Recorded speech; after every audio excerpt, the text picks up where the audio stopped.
In June 1942, the Pacific War reached a turning point. Far across the ocean, Japan was preparing to strike Midway Atoll, a tiny American outpost that stood between Hawaii and the Japanese Empire. But Japan's real objective was much larger. Admiral Isoroku Yamamoto wanted to draw the American carriers into a decisive battle and destroy them before America's growing industrial power became unstoppable. The Japanese plan was enormous, carefully coordinated, and built around surprise. But there was one problem Japan did not know about. The Americans were already beginning to see through the plan. Japan's plan for Midway was far more than a simple attack on an island. Yamamoto intended to strike from several directions, hoping confusion would prevent the Americans from concentrating their forces. A carrier force under Admiral Nagumo would hit Midway first. Then an invasion fleet would arrive and seize the island. Finally, Yamamoto expected the American carriers to rush into battle, where his larger fleet would destroy them. On paper, the plan looked overwhelming, but American intelligence had already given Admiral Nimitz something Yamamoto could not account for: knowledge of where the Japanese fleet was going to strike. The trap was about to become a trap for Japan. On June 3rd, the Japanese operation finally began. A smaller Japanese force moved toward the Aleutian Islands, hoping the attack would pull American attention away from Midway. But Nimitz had anticipated the diversion. Only limited American forces were committed to the Aleutians, while the main carrier groups remained hidden in position. Far to the southwest, Nagumo's powerful carrier force continued toward Midway. The Japanese commanders still believed surprise was on their side. They did not realize that American carriers were already waiting somewhere beyond the horizon. The two fleets were moving toward a confrontation neither side could yet see. At dawn on June 4th, Midway suddenly became the center of the Pacific War. American aircraft were already searching the horizon when Japanese carriers began launching their first wave.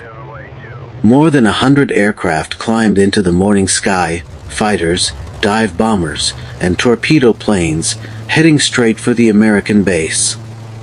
Minutes later, warning sirens erupted across Midway.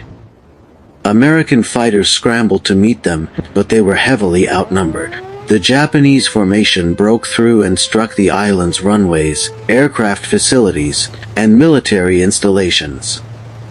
Yet the attack failed to completely silence Midway. And that would soon force the Japanese commander to make a critical decision. The first Japanese strike had badly damaged Midway, but it had not destroyed the American base. That created a serious problem for Admiral Nagumo. One of his pilots reported that another attack would be needed to finish the island. Nagumo now had to choose. Should he launch another wave against Midway, or prepare his aircraft for the American carriers he expected to find somewhere nearby? For several crucial minutes, the Japanese flight decks became a scene of confusion. Aircraft were being prepared with different weapons as new reports arrived. Then another message changed everything. A Japanese scout reported American naval forces in the area. Suddenly, Nagumo's decision was no longer simple. The enemy fleet he had expected to find later was already approaching. The American carriers were now launching aircraft as fast as their crews could prepare them. But finding the Japanese fleet was only half the battle. Several American squadrons reached the enemy without fighter protection and attacked through a wall of Japanese defenses. One after another, their aircraft were shot down. The attacks appeared to be failing. Then, high above the Pacific, another American formation was searching for the Japanese carriers. Its commander, Wade McCluskey, had reached the wrong location and found nothing. Fuel was running dangerously low. He could turn back and save his aircraft, or search one last time for the enemy. McCluskey chose to continue. Following a calculated hunch, he changed course. Minutes later, his pilot spotted the Japanese carriers below. The decisive moment of Midway was about to begin. Below the American bombers, the Japanese carriers were preparing for another attack.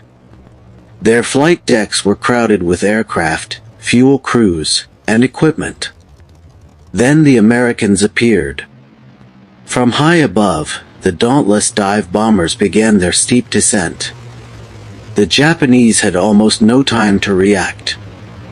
Bombs slammed into the carriers, igniting aircraft and fuel across their decks. One carrier after another was engulfed in smoke and flames. The Kaga was devastated. The Soryu was struck next. Then American aircraft found the Akachi, the flagship of the Japanese carrier force. Within minutes, 3 of Japan's 4 frontline carriers were effectively out of the battle. The Japanese had expected to destroy the American fleet. Instead, their own carrier force was collapsing before their eyes.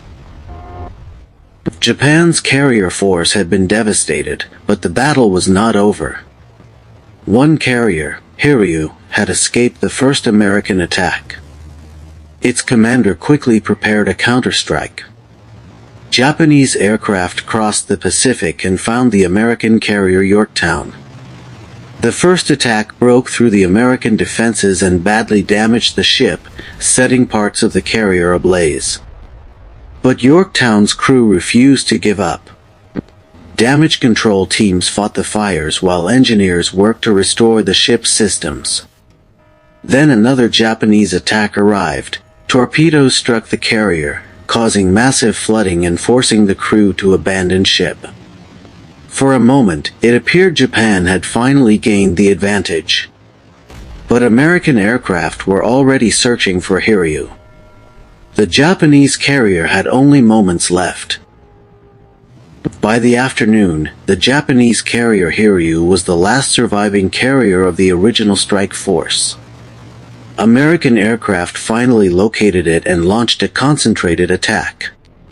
Bombs tore through the flight deck, leaving the carrier crippled and burning. The Japanese operation had collapsed. In just a few days, Japan had lost 4 frontline carriers and hundreds of aircraft, while the United States had also paid a heavy price, including the loss of Yorktown. But the consequences went far beyond the ships and aircraft. Japan's plans for further expansion were severely disrupted. The initiative in the Pacific was beginning to shift toward America. Midway proved that intelligence, preparation, and timing could defeat a seemingly superior force.